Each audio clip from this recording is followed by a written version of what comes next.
This ABC 15 Flash Briefing is sponsored by Sanderson Ford. Straight up. Hi, I'm Nick Saletti here with your afternoon update from ABC15 Arizona. A Valley mom arrested accused of shooting her two children, killing one of them. Police were called to the home near 7th Street and Broadway Monday and found the 2-year-old girl and 6-year-old boy both taken to the hospital where that little girl died. That boy is in critical condition. Arizona school districts now rethinking their mask policies after a judge ruled Governor Doug Ducey's ban on mask mandates is unconstitutional. The judge says the way the mask mandate ban was passed lumped it into a budget bill that was illegal. But the battle for masking far from over. Attorney General Mark Brnovich tweeting that an appeal is coming. At one point, they had the highest COVID-19 infection rate in the entire country. The coronavirus raged through the Navajo Nation in northern Arizona. And although they've been able to turn things around, President Jonathan Nez tells me they're not out of the woods yet. 18 months since COVID-19 first swept through the Navajo Nation, there are signs of progress. But President Jonathan Nez tells me he hasn't forgotten those early days of this pandemic. 1,400 of our Navajo citizens who've passed away from COVID, and our thoughts and prayers go out to those families.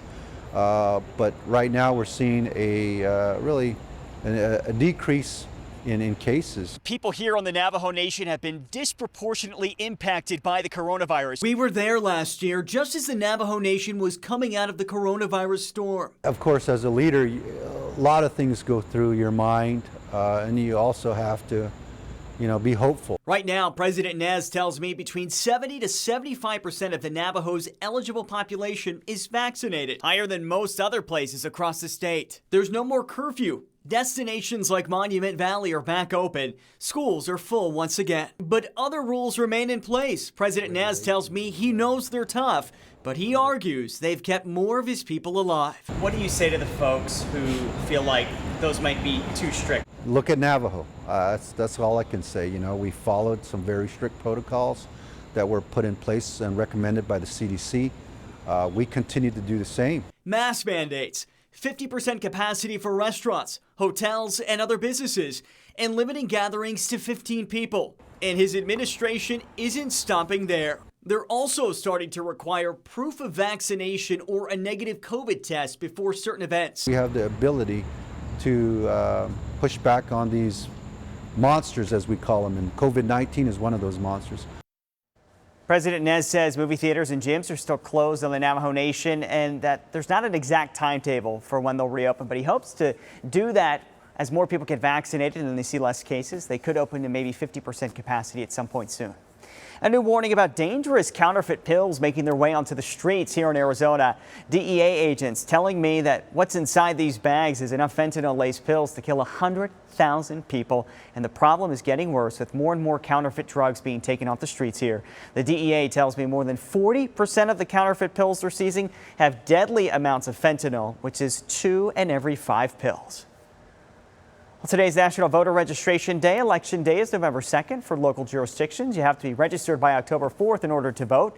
The Arizona Secretary of State's office will begin webinars to inform voters of election information. The first virtual event is today at 5:30. You can register for free at azsos.org.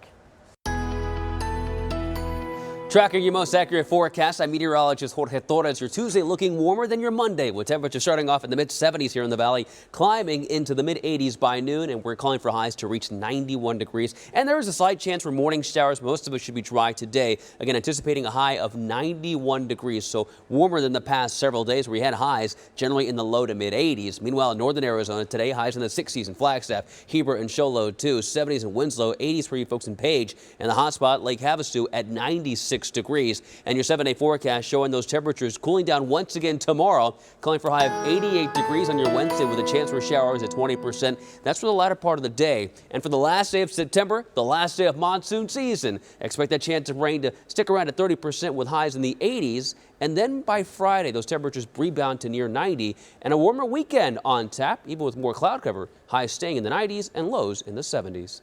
Another update tonight. Until then, get the latest news, weather, and traffic at abc15.com or just download our free ABC15 mobile app. This ABC 15 Flash Briefing is sponsored by Sanderson Ford. Straight up.